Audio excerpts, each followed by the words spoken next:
Biz uzoq yillardan faqat sog'lom turmush tarzi deb og'izda ko'pincha gapiramiz, to'g'rimi? Rustamova Azizaxon, oliy toifali shifokor, oilashunoslik darsligining muallifi. 2007-yilda Sog'lom avlod uchun ordeni bilan taqdirlangan. Hozirda Farg'ona shahar ko'p tarmoqli shifoxonasida faoliyat yuritmoqda. Eng avvalo bu sog'lom turmush tarzi nima o'zi? Nimaga bizga kerak, shuni bir o'ylab ko'raylik bugun. Nima uchun? Sababi hammamiz oylik olyapmiz. Oyligimizni asosini shu bizni qo'limizdagi bolalarning sog'lig'ini yaxshilash. To'g'rimi? Endi shuni yaxshilash uchun qaysi yo'lni to'g'riligini bilib olishimiz bizga katta naf keltiradi va olgan maoshimizni juda ham yaxshi halollab olamiz, to'g'rimi? Chunki ko'p holda sog'lom turmush tarzi deymizda shunday qog'ozdagi bir narsa deb o'ylayapmiz, to'g'rimi? Shuning uchun hozir yaxshilab o'ylab olinglar. Sizlar o'zi tibbiyotga necha foiz ishonasizlar? Mana shu tibbiyot xodimisizlar. Foizini 100% dan boshlab 5-0% gacha deymiz. Menimcha 0% ichimizda yo'q. Lekin 100% ishonadiganlar 80%, 50, 20, 10, 8, 5, 0 qilib o'ylab olinglar. O'yladilaring-a? O'yladilaringmi? Qanchadir ishonamizku meditsinaga, to'g'rimi? Qaranglar, insonni buyragini ko'chirib o'tkazyapti. Tetradofallo degan kasallik bor. Buni vrachlar juda yaxshi biladi. Yuragida 4 ta nuqson bilan bola tug'ilishi mumkin. Mana shu kasallik bilan tug'ilgan bolalar 40 yil avval 10 yoshga yetmagan. Hozir oxirgi yillardagilari yaxshi bo'lib, bola chaqali bo'lib, uni birov sog'dan ajrata olmaydi. Tibbiyot shuncha oldinga ketib qolgan.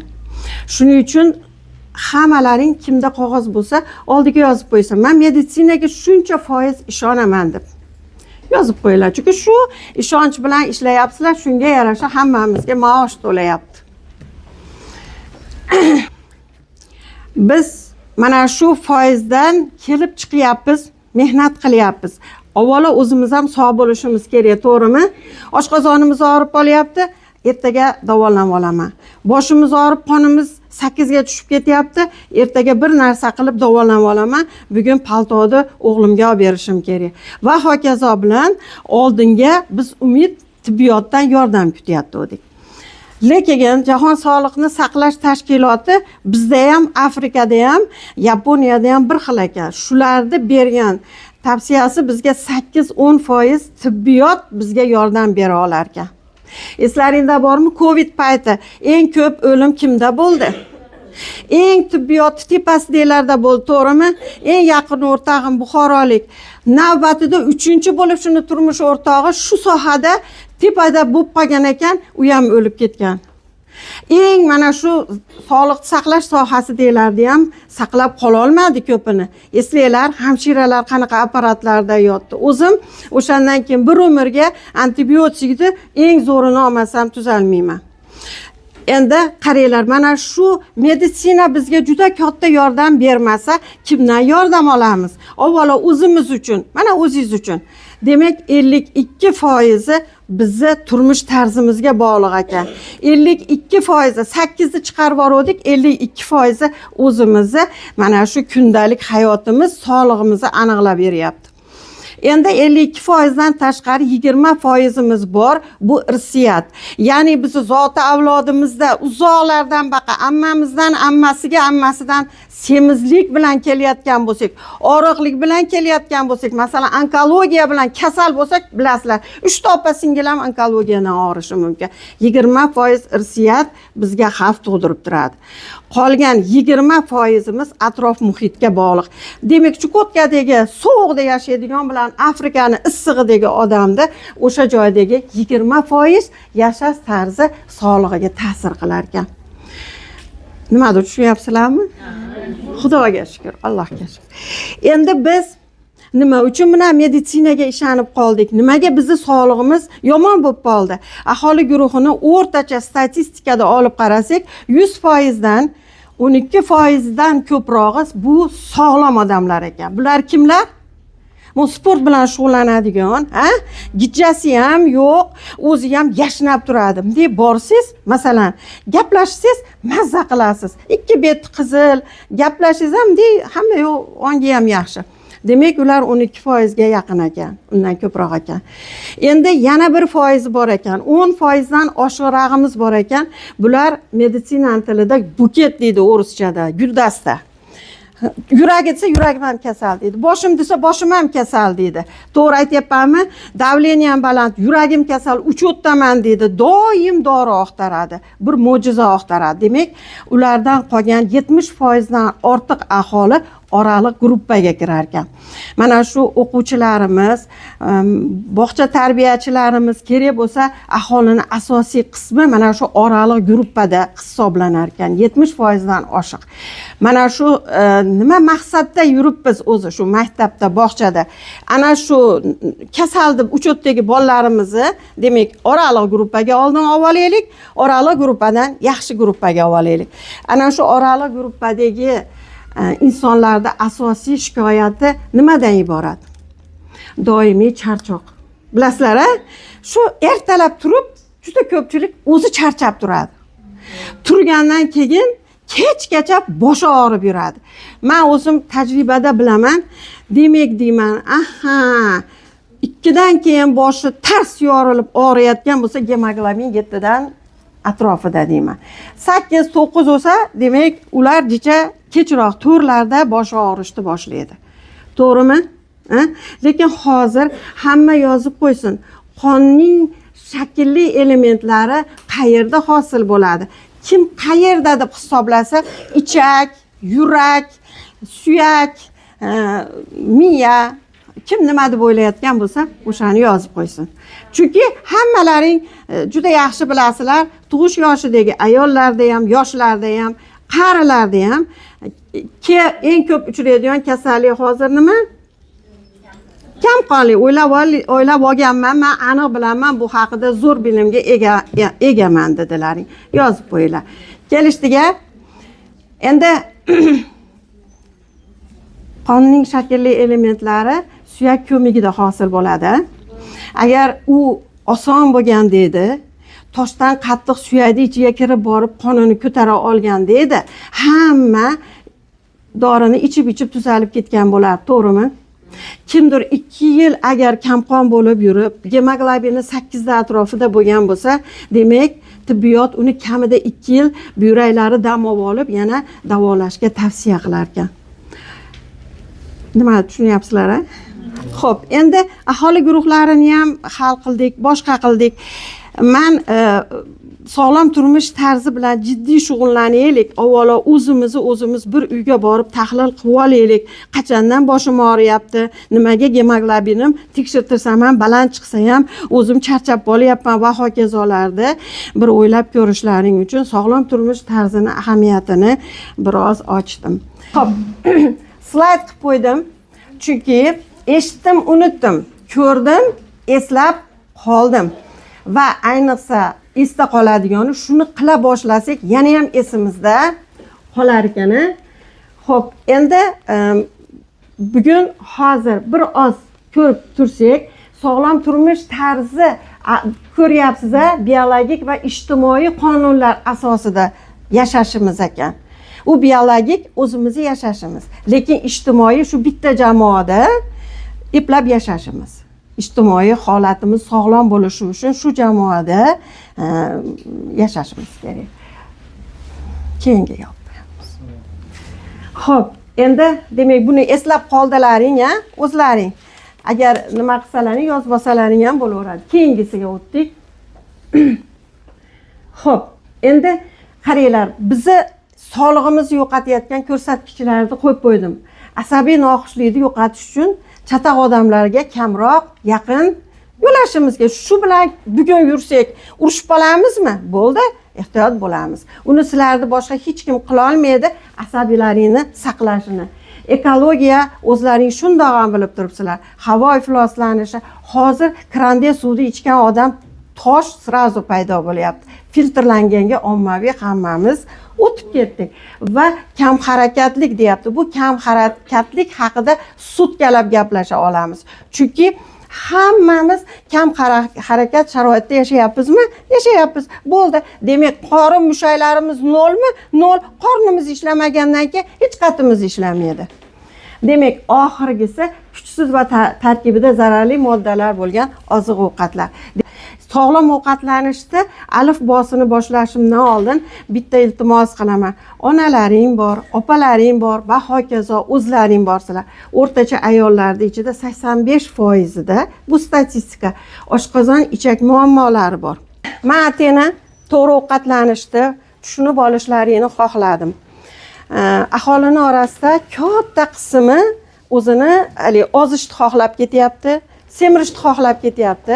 Shuning uchun avvalo o'zi qonimizning ichida nima borligini eng oddiy yo'li bilan bilib olishlarini xohladim.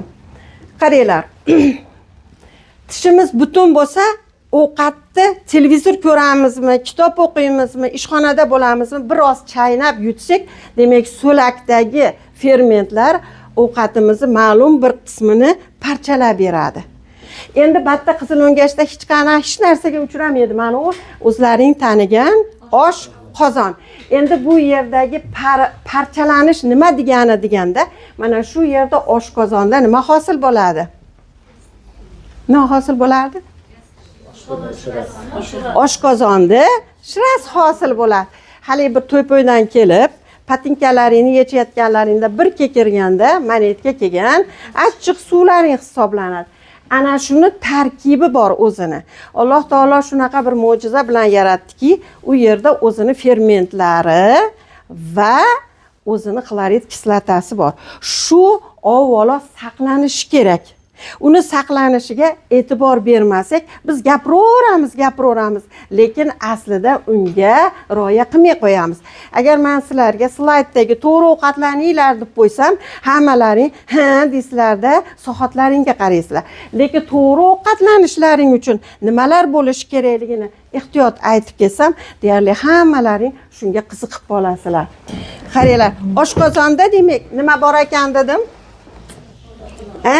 Xlorid kislota dedim, va plus nimalar ekan? Fermentlar ekan. To'g'rimi? Endi bu ferment degani o'lgur nima ekan deb o'ylayapsizmi? Bu ferment deganimiz oqsilni parchalaydi, yog'ni parchalaydi, uglevodni parchalaydi. Tushunarlimi? Tushunarlimi? Hozir agar biz shuni tushunib olsak, buni ehtiyot qilamizmi? Chunki bu o'zi parchalash kerak, o'zi qilish kerak. Trizem, va hokazolar. Mas, biz ferment dorilar ichmasdan mana shuni o'zini saqlab qolalsak, demak ovqatimizni o'zini oshqozon parchalashni boshlaydi. Mana shu yerda kichkina joy bor, 12 barmoq ichadigan, mana shuncha joy bo'ladi qornimizda. Shu yerda oshqozon shirasi keladi, nima ichadi o'zini shirasi, safro keladi, oshqozon osti bezi hammalari bitta bo'ladi-da. 12 barmoq ichakda qolgan ovqat nima bo'la boshlaydi? O'tgan ovqat parchalana boshlaydi.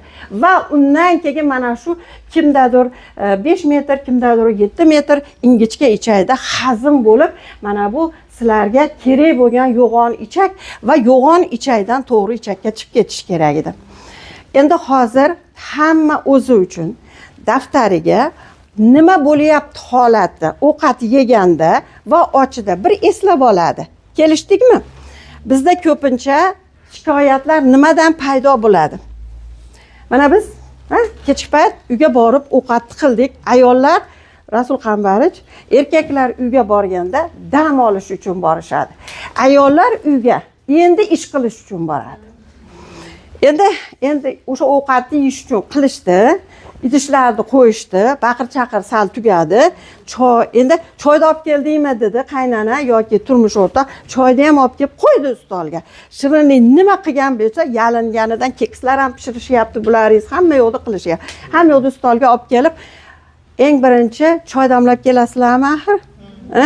Choyni damlab keyin ine ovqatni olib kelasizlar. Choyni olib keldingmi dedi. Ha, olib keldim, keyin ovqat. Endi qaranglar, mana yerda qimmatbaho nimalaring bor edi? Oshqozonda nimasi bor edi? Oshqozonda shirasi bor edi. Endi biz suyuqlikni ichaversak, ovqat payti nima tushib ketar ekan? Shira tushib ketdi. Uni o'zini ishi nima edi? Ovqatimizni parchalash edi. Endi qaranglar, har bitta choyni qadog'iga yozib qo'ygan. Ovqatni hazm qiladi, davleniyani tushiradi, ozdiradi va hokazo. U hammasida bor. Lekin men qiziqib ko'rdim. Ozdiradigan rostakam choylar bo'lar ekan o'sha Xitoydagida. Lekin ular juda qimmat ekan, $80 turar ekan. Demak, bizga juda unaqa g'alatisi kelmas ekan choyni. Buni ham e'tiborga olib qo'yinglar. Endi qaranglar, ana shu shira tushib ketib qoldi-yu. To'g'rimi? Choy payti televizorni ko'rish kerak. Qayna nima deyapti? Kelin nima deyapti? Hayot, mamot bu narsa. O'chir ovozingni va hokazo bilan ketyapti dedik. Yegan ovqatimiz ham choy bilan birga pastga nima bo'lib ketdi? Raketa tezligida tushib ketib qoldi. Shira yo'q edi batda. Endi qorin nima bo'lishni boshlaydi? Shishib, g'oldirashni boshlaydi, gaz bo'lishni boshlaydi. Voy, hali shifo baxshidi-yu, choydan qo'y. Qonim cho'ta g'ildirab qoldi. Choyni ichgan sarimiz, noto'g'ri ichgan suyuqligimiz oqibatida ovqat parchalanishi tubdan izdan chiqib ketib qolar ekan. Bu bizning aholimizga xos xususiyat ekan. Alloh insonni nimagadir yo'naltirganda undan to'g'ri qiladigan hech narsa yo'q ekan. Men ishga qaytishimda 16-yili pensiyaga chiqdim, keyin qarindoshlarim bo'ldi, damingizni olasiz deyishdi, damimni oldim. Keyin ma'lum bir nimalar bo'lib, men keyin ishga qaytdim. Ishga qaytganimda 3 yildan keyin ishga qaytdim va o'shanda birinchi sog'lom avlodda ish bor deyishdi, shu yoqqa bordim. Alloh qudratini qaranglar, Qo'qondan boshlab Farg'onani sentrigacha keldik. Farg'onani sentridan bu yoqqa Vodilgacha, bu yoqdan Quvagacha hamma aholini tekshirib chiqdik. Men pediatr mamiyatda o'tiraman, o'zim ishimni qilaman, yonimda shunaqa tajribali 70 yoshdan oshgan UZI qiladigan inson o'tiradilar. Azizada voy посмотри deydilar. Ayollarda 100 desam yolg'on bo'lsa kerak, lekin juda katta qismi jirovoy gepatoz nima hamma narsa bor ekan qornida. Shuning uchun men hozirlar bilan gaplashayotganimda erkin gaplashyapmanki, chunki aqdi ko'rib kelganman. Aqdi UZIni ko'rib kelganman. Aqdagi holatni ko'rib kelganman. Sizlar hammalaring, men bitta savol beraman va shunga javobga qarab tahlil qilib olamiz. Qizlar, hozir xo'p kamqonlikni keyin qachondir bir kuni hammamiz o'tirib gaplasharmiz. Yo'q tanqisligi nimaga olib keladi, uni olib qo'yapmiz chekkaga va hokazo qildikda. Hozir qizlar qaranglar. Agar men aytsam, shu kunlarda aholining orasida eng ko'p oshqozon ichay bilan bog'liq muammo nima desam, ich qotish desam mayli deysizlarmi? Endi qaranglar. Biz Rasul Qambar shunaqa ajoyib bir nima bilan chiqyaptilar hozir bolalar bo'limimizga va uni amalga oshirib rostakam chin dildan harakat qilishlaring uchun shu muammolarni ozgina tushunib olinglar dedim. Ich qotishi o'zi nimadan kelib chiqadi? Biz dieta qilmoqchimiz, ozmoqchimiz ham, boshqa ham. Endi qaranglarda inson 200 yil ham yashashi mumkin ekan, qachonki o'zini yegan narsasi o'ziga zarar yetkazmasa. Men o'ylab tahlil qilib ko'rdim-da. Meditsinamiz o'zi hali 200 yil bo'lgan yo'q. Bunaqa xalatlar, bunaqa narsalar hali unaqa 100 yildan nari berisida meditsina paydo bo'lgan. Uni otini tibbiyot deymiz. To'g'rimi? Endi undan oldin nima bo'lgan? Tabobat bo'lgan. Men o'yladim, ota-buvamiz nima qilgan ekan, uzisi bo'lmasa, sahrni tekshirmasa, ular bizdan yaxshi sog'lom qilgan-ku odamlarni. Shunda o'yladim, o'zi nima degan ekan desam, Malaxovda o'qisam, shunaqa yozilgan ekan. Bu Tibetda ham, nimada ham, O'rta Osiyoda, Sharqda ham, G'arbda ham tabiblar odamni davolashda uni tushunmagan-ku, yuraydi, ekiga boshqa hech narsa, fandoskop ham bo'lmagan. Aytar ekanki, hamma kasallik og'izdan kiradi deyishar ekan. Nima deyishgan ekan?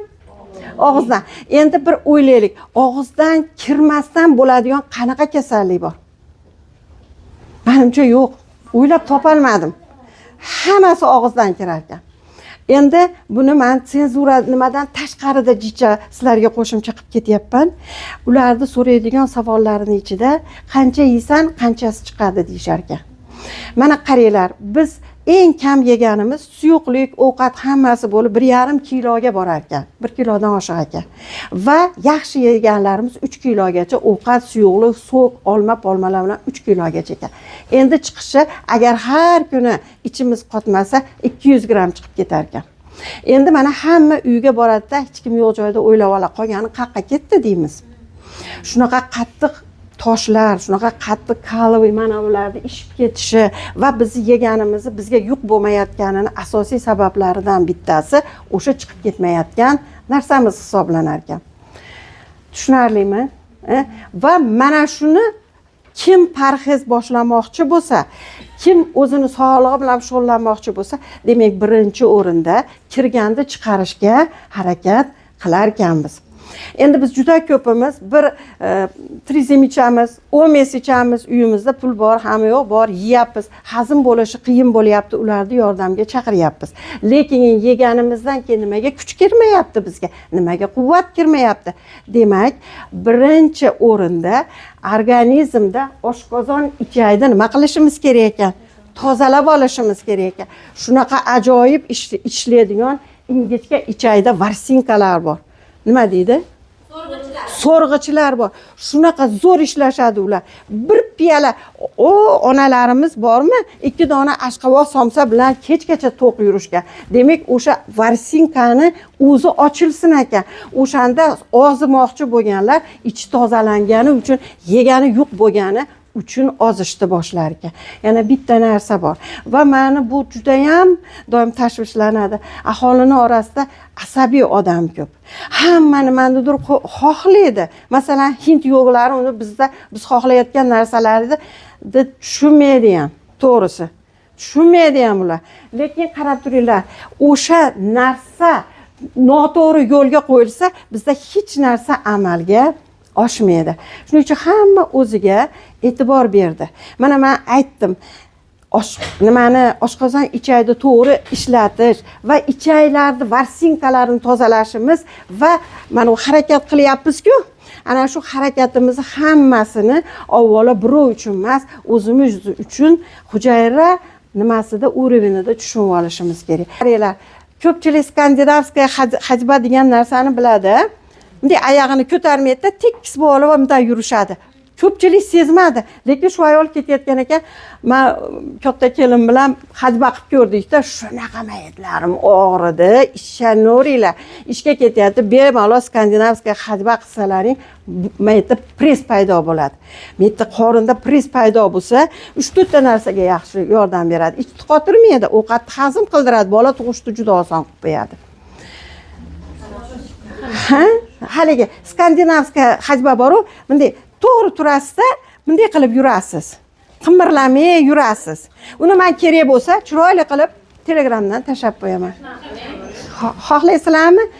Hech kim bilmaydi, ishga kelayotganlaringda yoki ketayotganlar baribir uydagilar hamma soatga hozir qarab turibdi, menga rahmat deyishsin va hokazo. Lekin qizlar, o'shani men u ayolda ko'rdim. Hech kim sezgan yo'q. Skandinavskiy hajba. Sizlarga aytmoqchi bo'lgan 3-taklifimiz bor. Dunyo bo'yicha kimlar uzoq yashayapti deb savol berdik o'zimizga. Chunki hammani orzusi bor. Bilasizlarmi nima orzu? Bir yashayman deydi. To'g'rimi? Bular katta bo'lsin deydi. Bir yashayman deydi. Bola chaqasini katta qilishga ham qo'shilib ketdik. Bir yashayman. Shuning uchun insoniyat paydo bo'libdiki, orzusi nima ekan? Umrini uzaytirish, uzoq umr ko'rish ekan. Men axtarib ko'rdim, qaysi dunyoda qaysi xalqdan biz ustoz qilib o'rganaylik deb o'yladim. Chunki bizdan oldinroqda kimdir bor-ku, to'g'rimi? Demak, bizdan oldinda yurganlarning ichida Yaponiya bor ekan, Xitoy bor ekan. Xitoy bilan Yaponiya. Bular ikkalasi o'rtacha umri 79 yildan oshiq. Mana bu yil uzoq yashagan Xitoylar desak, yana yilgan kimlar ekan? Yaponlar ekan. Demak, ularga bir qator qarar ekanmiz. Hozir Allohga shukr, ikkita tomondan bizni sog'lom qilish uchun juda katta ish olib borilyapti. Birinchisi, mana shu sog'lom ovqatlanishni o'zini umummilliy dasturga kirgizgan. bo'ldi, shu kasal ko'payib ketdimi davlatda, shuni tuzatib ber deyapti bizga. Qaysi yo'li bilan? Biliming bilan deyapti. Nimaga? Chunki men masalan Amerikada yashasam, masalan juda boy bo'lsam va yoki juda kambag'al bo'lsam, men kambag'al bo'lsam, kasal bo'lsam dori ichaman, o'rtoqlar. Kasal bo'lsam parhez qilishga harakat qilaman. Lekin men boy bo'lsam, meni 50 ta mashinam nimada yurishi mumkin, liniyada taksi qilib. Lekin o'zim ishimga piyoda kelaman, sport bilan shug'ullanaman, ekologik, toza ovqat yeyman. Nima qilsam qilaman, shu dori bilan nimaga kunim qolmasin parhezga deyman. To'g'ri aytyapmanmi? Demak, shu uzoq yashash o'zi avvalo sog'lik o'zi dorimizga kam bog'liq ekan. Endi qaranglar, yaponlarda mana uzoq yashaydigan bo'lsa, ular o'zi qanaqa qilib ozib uzoq yashayapti. Qaranglar, Rasul Qambar 100 mingtadan oshibdi, 100 yoshdan oshganlari yaponlarda. Biz bitta chiqib bo'lsa, uyga hammamiz boryapmiz. Ularda spasiba, pожалуйста, 100 mingdan oshiq ekan. 100 yoshdan o'tganlar. 115 aydaqa svechkalar qo'yib qo'yishibdi. Endi biz ulardan o'rgansak, hozir nimasidan o'rganamiz? Endi hammamiz to'g'risini aytganda 55 yoshda bo'lsak, masalan, bo'larimiz bo'ldi. Hamma yo'g'imiz yo'q, ichaklarimiz g'oldirab, qatib yotibdi. Endi biz u yapondan o'rganadigan bo'lsak, yaponlarda bolaligidan o'rgatar ekan. Всё. Nima yaxshi, nima yomon bolaligidan o'rgatar ekan ularda. Va aytayaptiki, asosan to'g'rini bolaligidan o'rgatar ekan. Qaranglar, 5 yashar bolani kechasi uyg'otib, to'g'risini ayt desa, uglevodda nimada uglevod borsa, hali bola kechasi turib aytib ketaverar ekan 5 yashar. Vaholanki biz vrachmiz, hamshiramiz, biz kechasi bir kunduz so'rasa ham hammamiz hayron bo'lamiz. To'g'rimi? Vaholanki juda ko'pimiz parhezni bir necha marotaba qilib ko'rdik. Men sizlar uchun parhezni foyda zararini o'qib qo'ydim, kerak bo'lib qolsa deb. Parhezni boshlamoqchi bo'lganlar oldin bilim olib boshlanglar. Boshlab olib 1-2 marta qilib ko'rganlar ehtiyot bo'linglar. Nimaga? Bizning tanamiz shunaqa kuchli ekanki, mana bir marta och qolib, yaxshi yemay yurgan bo'lsak, bunday qilib poylab turar ekan. Ki 2 oydan keyin hali 8 kilo tashodiku. Endi biz yeyishni boshlasak, tezda semirib ketar ekanmiz. Buni hisobga olib qo'yinglar. Kelishdikmi? Demak, parhez boshlashdan oldin nima qilar ekanmiz? Bilim olar ekanmiz. Suvni to'g'ri ichishni o'rganar ekanmiz. Parhezni tagini o'rganar ekanmiz va Alloh roziligi yo'lida ana shu Yaponiya metodini qo'llashni boshlar ekanmiz. Biz bugungi vaqtimiz qisqa bo'ldi, ham bizni tayyorlanishimiz qisqa bo'ldi, chunki ham o'qishda bo'ldik, ham statistika bir narsalar to'plandi. Vaqtimiz oz qoldi, rejalashtirgan ishlarimiz biroz kam bo'ldi. Shuning uchun shu Yaponiyani JAICA metodini bir qator hammamiz tahlil qilib ko'ramiz. Rozimisizlar? Bu agar ishga tushsa, Alloh nasib qilsa, bolaligidan o'rgatib borilganlar bizdaqa 50 yoshida semirdim, ozib ketdim demaydi. Va sizlarni o'zlaring uchun mendan sovg'a bo'ladi. Glikemik indeksi yuqori, o'rta, past oziq moddalar bilan bo'lishaman sizlar bilan va ovqatni to'g'ri tashkil qilib yeyish. Qaranglar, bolani uyg'otib so'rayapti, qizlar. Qaranglar, oqsilni nimaligini so'rayapti boladan. Bola oqsilga boy mahsulotlarni bilyapti. Yetmay qolsa charchab qolishini, betlariga ajin tushib, hali dieta qilganlarni undaqa bo'lib qolishini aytayapti va oxirida hech qanaqa deyarli muammoga olib kelmaydi deyapti. Davaychi bemalol go'shtlarni yeb qo'yaveringlar. Yesak bo'laveradi. Bu yog' yoki uglevod emas, u semirtirmaydi. Kelishdiga? Mavzu juda katta. Oddiy uglevodlar, murakkab uglevodlar, ularni parchalanishi, ularni qanaqa qilib parchalashimiz kerak, ular ancha katta mavzular. Shu yergacha yomoni nimaligini tushunib oldilaring deb o'ylayman.